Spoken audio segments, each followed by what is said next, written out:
Silent একেবারে। এই তো মাশাআল্লাহ মাশাআল্লাহ, very good, I love it, I like it, the gen Z of Mymensingh, মাশাআল্লাহ মাশাআল্লাহ।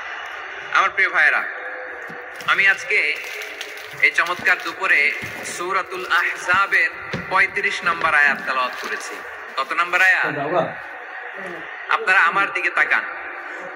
আপনাদের মাথার উপরে ড্রোন গেলে ওইটা নিয়ে ব্যস্ত হওয়ার দরকার নেই, আমার দিকে তাকান। 1 to 1, ব্রেন টু ব্রেন, আমার দিকে তাকান।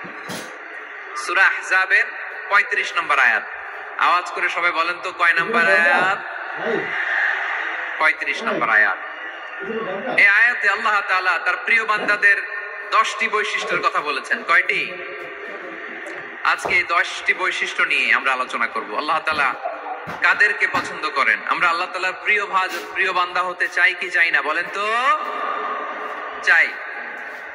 এবং যাদের মধ্যে এই 10টি বৈশিষ্ট্য থাকবে তাদের জন্য আল্লাহ তাআলা ক্ষমা এবং মহা প্রতিদানের ব্যবস্থা রেখেছেন। এই 10টি গুণ যাদের মধ্যে থাকবে তাদের জন্য আল্লাহ তাআলা ক্ষমা এবং মহা প্রতিদানের ঘোষণা দিয়েছেন। সুবহানাল্লাহ বলেন।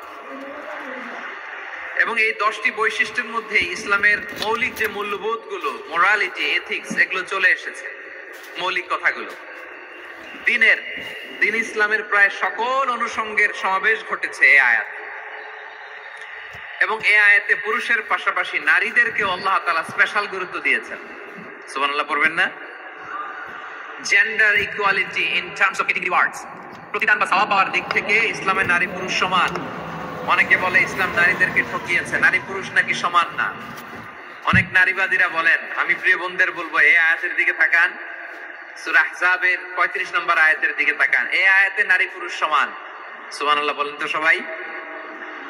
Gender equality in terms of getting reward, নেক কাজ করলে সওয়াব পাওয়ার ক্ষেত্রে পুরুষ যেমন নারীও তেমন। আল্লাহু আকবার। দান করলে পুরুষের যেমন সওয়াব, নারীরও তেমন সওয়াব। রোজা রাখলে পুরুষের যেমন সওয়াব, নারীরও তেমন সওয়াব। নাকি পুরুষ রোজা রাখলে বেশি সওয়াব, নারী রোজা রাখলে কম সওয়াব? হ্যাঁ, ব্যাপারটা কি এরকম? আওয়াজ করে বলেন ময়মনসিংহ, ব্যাপারটা কি এরকম? কাজের সওয়াব বা প্রতিদান পাওয়ার দিক থেকে সবাই সমান, নারী কিংবা পুরুষ, কোনো পার্থক্য নাই।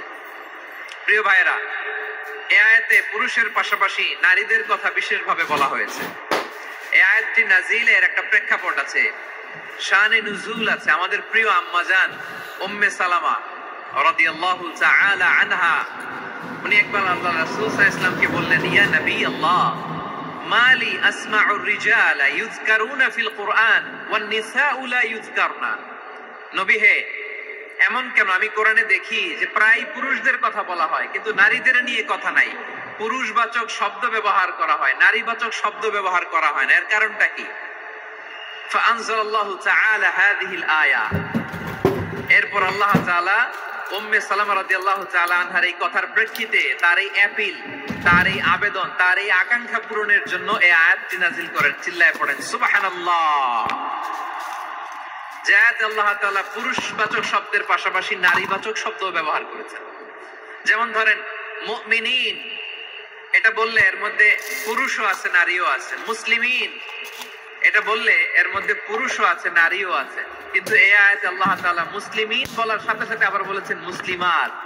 ইন্নাল মুসলিমিনা ওয়াল মুসলিমাতি ওয়াল মুমিনিনা ওয়াল মুমিনাতি ওয়াল কানিতিনা ওয়াল কানিতাতি। পুরুষবাচক শব্দের পাশাপাশি আবার এক্সট্রা নারীবাচক শব্দ ব্যবহার করেছেন। আলহামদুলিল্লাহ বলেন। প্যান্ডেলে যে সমস্ত আমার বোনেরা নারীরা আছেন, আপনাদের খুব খুশি হওয়ার কথা যে উম্মে সালামা রাদিয়াল্লাহু তাআলা আনহা, আমাদের আম্মাজান বিশ্বনবী সাল্লাল্লাহু আলাইহি ওয়াসাল্লামের প্রিয়তমা স্ত্রী, তিনি তো আপনাদেরই প্রতিনিধি, আপনাদের রিপ্রেজেন্টেটিভ হয়ে তিনি বলেছিলেন শুধু পুরুষবাচক শব্দ কেন, নারীদের কথা কই। আল্লাহ তাআলা নারীদেরকে খুশি করবার জন্য তাদের এই আবেদনের প্রেক্ষিতে প্রতিটি শব্দ পুরুষবাচক শব্দ ব্যবহারের পাশাপাশি নারীবাচক শব্দ ব্যবহার করেছেন। আওয়াজ করে পড়েন আল্লাহু আকবার। তার মানে নেক আমল করলে, ভালো কাজ করলে, সৎ কর্ম করলে সেটাতে নারী আর পুরুষ সমান। পুরুষ ইবাদত করলে যেই সওয়াব, নারীরা করলেও সেই সওয়াব। পড়েন সুবহানাল্লাহ। That means women has been given extra attention in this word. Subhanallah. How sensible Islam is and how lucky we are. আমরা কত লাকি। নারীদের প্রতিনিধি উম্মে সালামা বলার সাথে সাথে তাদেরকে খুশি করার জন্য আল্লাহ পুরুষবাচক শব্দের পাশাপাশি নারীবাচক শব্দ দিয়ে একটা গোটা আয়াত নাযিল করেছেন। পড়েন সুবহানাল্লাহ। Are you searching for hope in a world